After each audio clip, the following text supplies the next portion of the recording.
BC 42% కొరకు దీక్ష చేస్తున్న శిబిరాన్ని సందర్శించడం జరిగింది.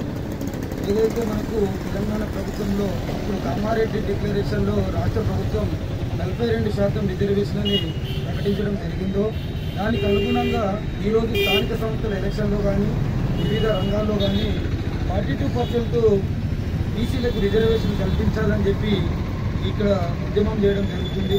దానికి అనుగుణంగా వచ్చే స్థానిక సంస్థల ఎలక్షన్లో కానీ వేరే రిజర్వేషన్లో కానీ ఉద్యోగాల భర్తీలో కానీ 42% ఇచ్చినట్టయితే బీసీలకు న్యాయం జరుగుతుందని చెప్పి ఈరోజు మేము దీని ద్వారా తెలియజేయడం జరుగుతుంది.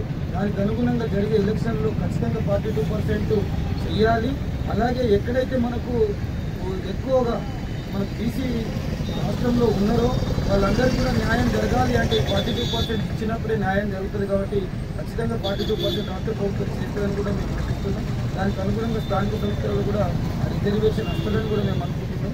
ఈరోజు ఇక్కడ పిలిచి దీక్ష చేస్తున్న ఇక్కడ మండల ప్రెసిడెంట్ వాళ్ళందరికీ కూడా దీక్ష నిర్వహింపజేయడం జరిగింది. నన్ను ఆహ్వానించిన వాళ్ళందరికీ జై బీసీ.